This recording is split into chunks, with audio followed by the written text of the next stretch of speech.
Hi there, this is Dr. Evan Osar with the Institute for Integrative Health and Fitness Education. Welcome to this edition of Integrative Movement Insider. And we're 7 days or 1 week away from our very special announcement on Wednesday, March 6th. So make sure you pay attention for your inbox on Wednesday, March 6th.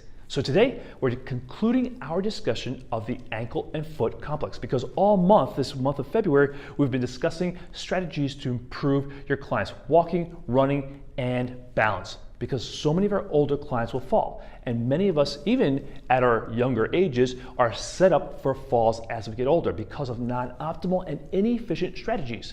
So I'm sharing with you in this series of Integrative Movement Insider some very simple assessments, corrective exercise strategies, as well as how to integrate this information into the functional movement patterns to improve foot and ankle function as well as balance in your clients. And we've been discussing the integrative movement system approach to posture and movement.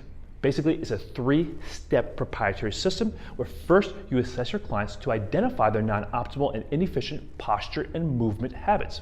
Because once you identify those non-optimal and inefficient posture and movement habits, you use your corrective exercise strategy to help your client create more optimal posture and movement habits.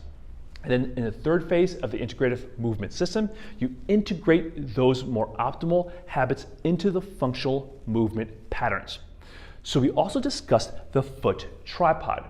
Remember, the foot tripod is maintaining most of the pressure upon 3 points or underneath 3 points of the foot, underneath the first metatarsal phalangeal joint or the big toe, the fifth metatarsal phalangeal joint, the fifth toe, and the heel.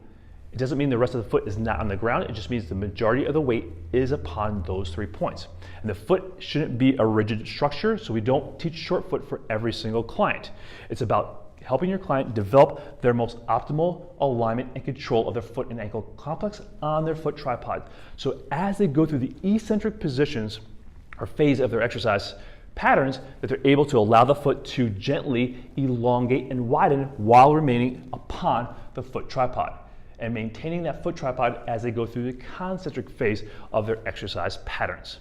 So today, I also want to share with you a few progressions using the foot tripod concept and the progressions that we discussed as part of this series. So I'll share with you 3 exercise progressions to help your clients improve balance in a variety of planes of motion. But remember, this was set up because we helped our clients ETR or earn the right to get to these higher level patterns. So we've ensured our clients have the optimal alignment and control prior to moving into these patterns.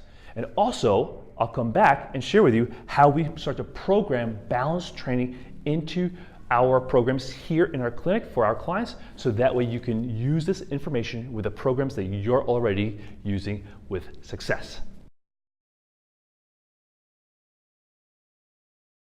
One of our basic balance progressions is the step to single leg stance, because this will really show you how well your client can control their center of mass, their control of hip, knee, ankle, and foot alignment as they're walking. So basically, it's just this. Have your client align their head, neck, and thoracolpelvic cylinder, step forward, control, go to single leg stance. They should be able to maintain head, neck, thoracolpelvic cylinder alignment, hip, knee, ankle, and foot tripod position throughout the pattern. So it's just simply align, step, control, single leg.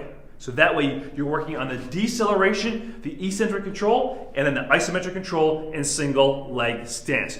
Great progression for your clients.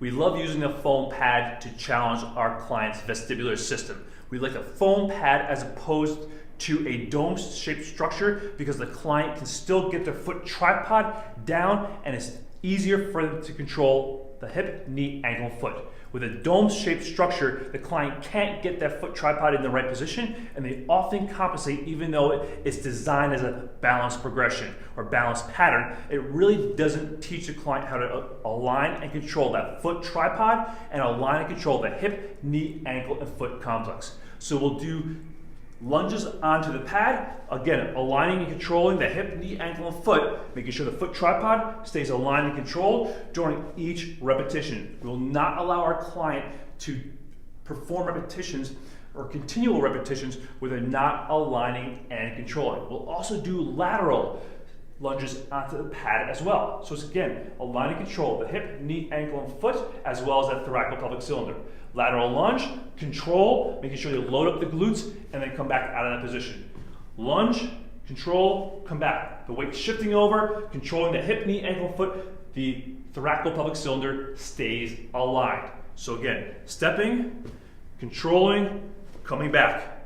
Stepping, controlling, coming back. Aligning, controlling, stepping. You can add the arms in to make it more dynamic. Making sure each repetition, align and control that thoracolpelvic cylinder, hip, knee, ankle, and foot remain aligned throughout the progression. Make it as challenging as you need to for your client, ensuring they're maintaining alignment and control in that foot tripod during each repetition.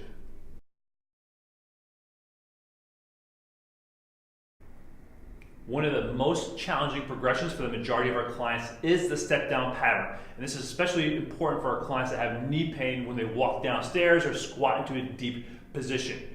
So use the level that's appropriate for your client. Again, we're going to start with alignment and control of the head, neck, and thoracolpelvic cylinder, then step up onto the step. From here, it's stepping down and controlling the hip, knee, ankle, and foot position, as well as loading up that posterior hip, and then stepping back up. So step down, control, come back up. So from behind, same idea. Align the head, neck, and thoracolpelvic cylinder, step down, control the eccentric phase, and then step back up. If your client has knee issues as they step back up, then basically step down, then put their other foot back down, and then they can turn around and step back up. Just make sure that as a client is stepping down, that the hip, knee, ankle, and foot remain aligned during every single repetition. So the first thing we do in the integrative movement system approach to posture movement when we're creating our programs is first list out all the fundamental movement patterns. And here's how we categorize them: squat, lunge, bending, rotating, push, pull, gait, balance, and carry. So we create a master list of all the exercises that fall underneath one of these categories. So that way we have our master list, and then we basically just pick and choose what exercises we want from that list. And next I'll show you how we start to program them into sequences, because we want to get a lot of work done with our clients during their session, because we have an hour with them, sometimes only 45 minutes. So we want to get a lot of work done in that 45-minute or hour session. So here's how we take this list of exercises and start to incorporate them into our programs. Here at Chicago Integrative Movement Specialists, we create very simple programs for our clients, so that way they can easily follow it and do it on their own, as well as the next integrative movement specialist that works with the client can easily follow the program. So essentially what we do once we've done our warm-up work or our corrective work, we program a circuit of push, pull, and balance. And a lot of our leg exercises will fall underneath the balance category as well. So we do a horizontal circuit, so a horizontal push-up dumbbell row, and a step to single leg balance. And I demonstrated that in the earlier portion of this video. Another circuit may be a vertical push-pull, so an overhead dumbbell press with a high to low cable pull. So that would be your push and pull combination in the vertical position. And then also we do a lateral lunge onto the balance pad. So I demonstrated that as well. So we'd go push, pull, and then our balance and our leg exercise. And then we'd give the client a little rest if they needed it. If they didn't need a lot of rest because maybe these sets weren't sub-max sort of sets, we're gonna just continue to the next set of exercise progressions. So that way we can keep our client moving during their session and get a lot of work done in the session. Or we may go push, pull, and then to our balance exercise, and maybe we need to educate the client in between, or coach them up a little bit, or give them a little bit of rest, grab some water, something like that. So that way, again, we can get a lot of work done. The session is very productive. There's a lot of education going on during the session, and we're able to include a lot of information, I should say a lot of work in the workout program. So again, very simple. And how many of these circuits we do is really dependent upon the amount of time we have with our client and how much time we need to dedicate to their corrective exercise portion of the program, as well as how much we need to educate them before they go home. But most of the time we're educating them all along during their session, so we don't usually need a lot of education as a client becomes more experienced with us at the end of their session. At the end of their session, we just leave about 5 minutes just to reassess them, because we always do pre and post assessments, and then to send them home with their homework and or record anything we need to on their phone, so that way they have video demonstration and cueing that we use during their session, and they can easily repeat the exercises at home. So I hope that helped explain how to program balance into your programs. Again, there's many different ways to do it. This is just how we do it, and we've found great success here in our clinic using this approach. During this video, I want to illustrate how we incorporate balance training into the programs that we use here in our clinic with our own clients. And hopefully you're able to take some ideas and plug it directly into the programs that you're already using with success. This is Dr. Evan Osar with the Institute for Integrative Health and Fitness Education.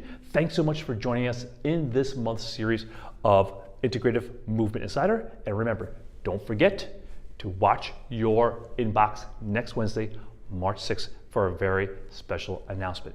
Make it a great day, and we'll catch you next week at Integrative Movement Insider.